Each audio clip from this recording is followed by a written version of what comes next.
Little headbanger, really outdid yourself this time. Fantastic spaghetti. And this wine is going down way too easy, man. I'm starting to feel this shit.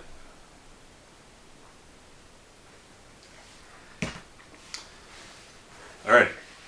My picks of the month here. Italian style. I got two awesome ones. My cheddar pick of the month. This is get the actual date. This is Giuliano Carnamino. This came out in 1988. This is Ratman. If you have not seen this film, oh my gosh, this is absolutely unbelievable. This epitomizes cheese. Essentially, the thing you got to bring out with this film is this actor here, who was get his name correct, Nelson De La Rosa. This is at the time he was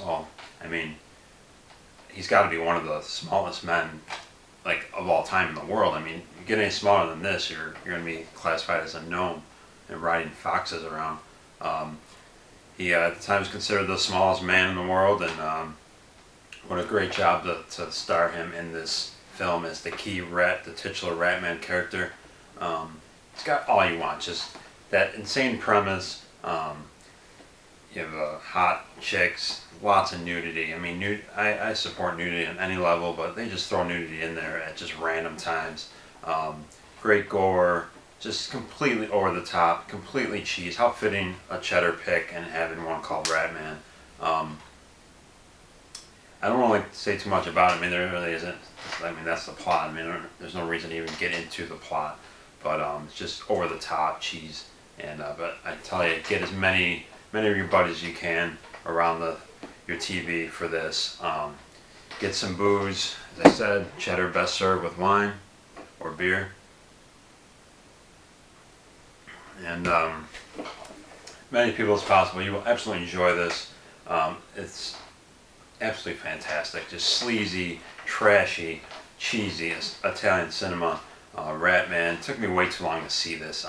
One of those ones wanted to see for years. Finally got around to it somewhat recently. And this particular edition. There's not too many editions out there. I believe there actually is a hard box out there, which I'd like to get. This is the Shameless edition. I love this label. I believe they're out of the UK, if I'm not mistaken. Yeah, all their issues. I know a lot of you out there, I've seen you have like a big Shameless collection. I believe if you have them all on your shelf, on the side, they end up, when you look at them together, they end up spelling like Shameless. That looks really cool. Bright yellow, they got reversible covers, so this is a really cool edition to get. Absolutely over the top. This, it's funny, it's hilarious, over the top, but in a small way. When you look at this guy, there's a creepy element to it too. He's just so fucking small, and it's unbelievable. Check this out, Ratman. The other one, this would be my regular pick of the month, which is something that I've seen within the last month. I actually saw this about a month ago exactly. A film that I actually had in my collection for quite a while now, and I was kind of going through it and looking for something, and spotted this. I was like, wow, I totally forgot about this film, watched it, and it fits perfect for this.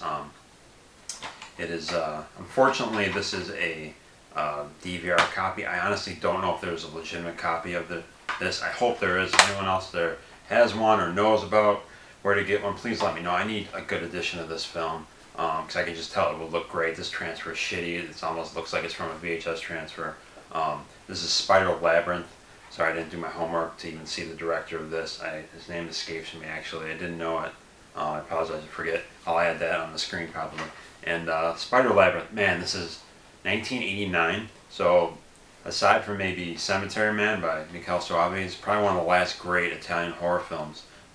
Totally, this could be in my overlooked and underrated section. This film was fucking awesome. It's really considered kind of like a giallo by many when I researched about it. Speaking of which, giallos, that subgenre, you're probably out there. How are you having an Italian show without having mentioning any giallo films?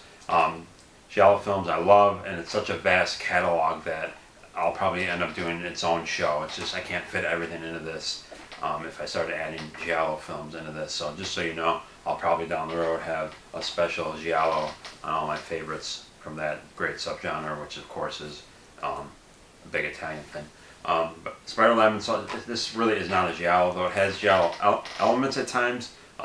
This is basically, you can tell the director was definitely influenced by many different people. I mean, and that's what's so cool. It's basically a hybrid of many different influences and subgenres, and that's what makes it so great. There are times that there's something like a Fulci-esque feel to it, but especially in some of the gore. Some of the cinematography and vibe is very, at times, Argento or Soavi style, which is really cool. So as it goes along, you just really you see all of the director's influences. He puts it together really well. A good cast. You have an American lead actor. You have a uber hot Italian actress who reminds me of Elaine from Seinfeld, Julia Louis-Dreyfus, which is really cool. You got nudity, you got gore, you got, again, I said the good atmosphere, that Italian. I mean, when this movie starts, it just reeks Italian horror film, and it's just awesome. Really cool ending. I like the ending a lot. Yeah, atmospheric at times, creepy at times, over the top at times, cheesy at times. I mean, this just melts all these different characteristics together, and it works so well. And there's one scene in particular that is just unbelievable. It actually, to me, totally got like a Clive Barker feel from it. And this scene totally caught me off guard. I wasn't expecting it. Definitely, I guess I'll call it an over-the-top, gory scene, but very, very Barker-esque in its delivery, and just awesome. Basically, a baby, spider legs involved. I don't want to get too much into it. As far as the plot, I don't want to get into that. Just please go out and get this film. If anyone knows of a good edition of this out there, please let me know. I need to have a good version of this film. Absolutely, what a gem. This is an absolute Italian horror gem that I don't think you hear too much about. Absolutely fantastic. Spider Labyrinth, 1989, one of the last great Italian horror films, and it deserves a lot of credit. This is absolutely fantastic, and again, kind of like a hidden gem. If you haven't seen this, go out and get it. This is my pick of the month, Spider Labyrinth, for the Italian tribute special. So Ratman, my cheddar pick, unbelievable, and Spider Labyrinth. Check those out. Alright, I'm going to give you my top 5 horror film actresses, and that'll wrap up the show. So let's do this. I'm going to take a break real quick, go get some more wine, check on my battery, because this battery on this new camera is a bitch. Go grab some more wine yourself, and come back here and give you my top 5.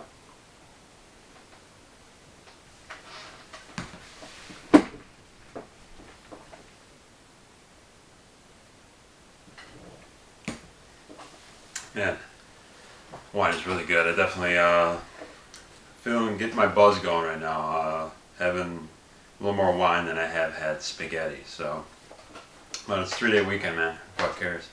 And surprisingly, look at this shirt.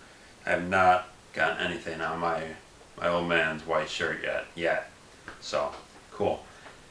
This is the top 5 list. A list I'm really excited about. Obviously, you all know, if you watch the show, I love the ladies.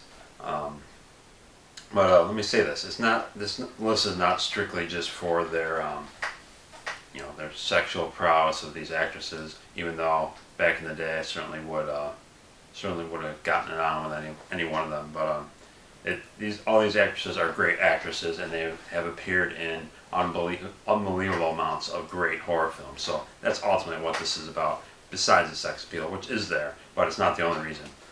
Number 5, my top 5 favorite horror film actresses. They're not all Italian actresses themselves, but many of their biggest roles were in great Italian horror films. Number 5. This was a really difficult list, because there's definitely actresses that didn't make the top 5 that definitely were worthy of it. Number 5 is Dagmar Lassander. Great fucking name. I mean, it sounds like Dagmar. Sounds like a cool like black metal band name or something. She's German, I believe. She was in. I'll definitely mention her again in the future if I do like I said, I'll do a giallo tribute show, and she was definitely in a few of those that I absolutely love. One in particular, it's such a long name. I can't remember it.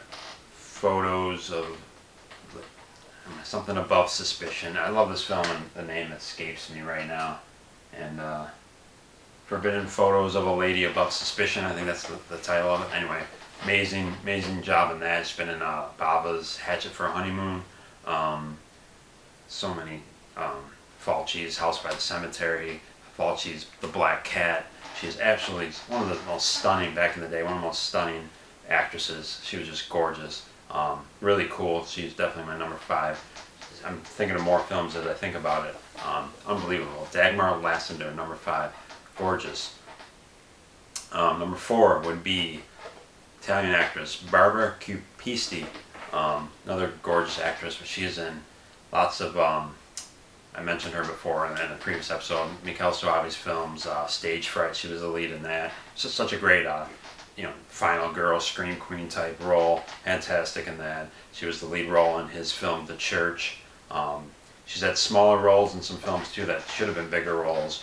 She's credited a lot, like in Cemetery Man and Argento's Opera, but she had such small roles, not even worth mentioning. She should have had bigger roles in those films. Honorable mention, just speaking of opera, she's not in my top 5, but she'd probably be in my top 10. Christina Marcelak, who was the lead actress in Opera. Awesome performance. Anyway, so Barbara Cupisti. She's been in lots of other stuff too.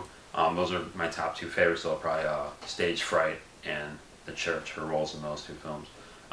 Number 3 is, this really got really tough, Barbara Steele. One of my favorite, actresses, period, of all time. Unbelievable. She had that screen presence. I never got to see her actually on a real screen, obviously, but as soon as she walks into the scene, she just takes it over. She's one of those types. Had such that unique, exotic, strong look to her face. Just really pretty, but just exotic looking, total just a gothic bombshell, as I'd call her. And especially like in those black and white films, some of those Bava films, and one of my favorites, Nightmare Castle. It's probably my favorite film of her. She just commanded so much just excitement to her performance on the screen. She just took every scene over, and she was just you just look at her and you're just transfixed with her, and having it black and white and with her jet black hair, and just awesome. Such a great classic horror film actress. She did stuff too, like later on in her career in the 80s. She was in Piranha, which I love. She was in really underrated slasher, which I'll probably mention in a future show, called Silent Scream. Had a really cool, like, crazy role in that film. So she just, so much for the genre. I was so thrilled that I had the opportunity to meet her this past spring at Horror Hound weekend. That was an absolute dream come true to meet her. Super cool. She had some eye issues, so she had like sunglasses, but that just made her look total badass. Just meeting Barbara Steele was absolutely incredible. This next person, number 2 on the list, absolutely love her. Catriona MacColl. I believe she is a British actress. Really one of Fulci's main actresses. Being in The Beyond and City of the Living Dead and The Black Cat, along with Dagmar. She had that classiness about her sometimes with horror films. That's what a lot of these actresses do.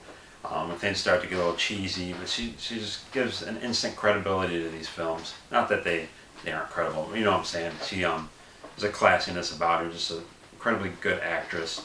She's been in a lot of non-horror things, of course, throughout her career. She's done something recently too. I forget the name of it. It's a collaboration with some directors who are each doing like a short film. Foreign directors. I got to get a hold of this when it comes out. I know she's the lead star on one of them, which is really cool. Met her, super nice. Again, good on the eyes, and one of Fulci's stud lead actresses. Absolutely love her. Catriona MacColl, my second favorite. My number one favorite Italian horror film actress, and this is really a landslide. And not just that, I think she is one of, if I were to make a list of maybe the top 10 horror actors or actresses, she would no question be in this top 10, I think. And I'll even include directors in that. Just horror personality. She deserves so much credit. I don't think there's a lot of things about her anecdotes about her that I think a lot of people don't even are unaware of. This woman, number one, is Daria Nicolodi. Absolutely love her. Fantastic actress. And her body of work in horror is absolutely unbelievable. The amount of great films she's been in. Obviously, she was the love interest of the great Dario Argento for many years. I think over a decade. Unfortunately, they broke up, but in that time, she starred in so many of his films: Deep Red, Tenebrae, and Inferno, and Opera, and Phenomena. I mean, it's just excellent. All those. I mentioned her earlier in the Baba film Shock. She's been in so many films. Does such a good job. Besides that, obviously being the love interest of Argento for over a decade, she is the mother of Asia Argento, another great Italian actress. And some other things that I don't think a lot of people know is that she actually introduced the mates in Goblin to Dario, which they befriended, and of course, as we know, was instrumental in providing great music in a lot of Argento films and many other horror films throughout the 70s and 80s. So she introduced that band to him. She also essentially wrote the basic base story to one of the best horror films of all time, Suspiria. She actually wrote that, and I don't think a lot of people realize that. And basically went on to help contribute to Inferno and even later on Mother of Tears, which she had a role in. So incredibly talented writer, talented collaborator, actress. I think she's absolutely adorable. She's not as uber hot as some of these other actresses, but I think she is just sweet and really just adorable and cute and pretty and just incredibly talented. I'm getting all fanboy now with this list. But love all her work, and really love to meet her sometime. She did Chiller Theater last October, and I fucking missed it. I just couldn't go, and I'm really pissed off. I hope that Power Productions, which brings a lot of these Euros in, hopefully I get a chance to meet her someday. I'll go wherever I gotta go to do it. So I hope she does another convention out there. But anyway, that's my top 5 for this horror tribute to Italian horror cinema, 10th episode of Horror's Ball. I hope you enjoyed it. I'm definitely buzzing. I had a lot of fun. And I've got a lot of cool things planned next month. Of course, is October. In my world, probably many of your worlds, that's a big fucking deal. It's my favorite month of the year. I got some really cool things planned. There's a rumor going around in Blacklight Productions that there's going to be another contest in October for a special Halloween. So we'll see if that's true. So I hope you enjoyed this sweeps month. I hope you all enjoyed it, and I'll be ready to be back come January with season 2 of the Horror's Ball. Again, the contest September 28th. Get in on that. And lastly, with the whole Italian thing, where is the modern Italian horror scene? I mean, we saw that new French wave come in a few years back with some great French horror films. I know the UK still puts out some good stuff here and there every now and then. And Spanish horror films have been absolutely unbelievable the last couple of years. You got stuff out of Germany, you got stuff out of Norway recently. So you have all this great Euro horror, of course, bringing up Asia and all the great Japanese and Korean films, which come out just on a regular basis at an unbelievable level of quality. What happened to Italian horror cinema? If there's anyone out there who knows of some recent great Italian horror film, please let me know, because I am unaware of it. What happened. I realize in some European countries it's really difficult to receive funding, and so maybe there's just not a big Euro independent scene in Italy and around there. But man, there's got to be some young director out there who grew up on Fulci and Argento like we did, who was just looking to make some horror films. And again, if there's something out there that I've missed over the last few years, really over the last 15 years, please let me know. I know Lamberto made one a few years back that I didn't check out, but I mean, there's got to be. Where's the current Italian horror scene? It's off the map, and I hope somebody out there, some talent out there, revitalizes it and brings it back to us, because it's obviously one of my favorite, subgenres in horror films that they did such a great job throughout the 60s, 70s, and 80s, and essentially a little bit of the 90s with Cemetery Man. But I hope you enjoyed this. We'll see you next month for October. It's going to be really big. And do the prize contest winner prize drawing on the 29th. So look for that to end sweeps month. And I'll see you again next month in October. It's going to be awesome and big on the Horror's Ball. Hope you enjoyed the Italian special, 10th episode. Arrivederci. Remember, scare yourself and each other. See you in October, everybody.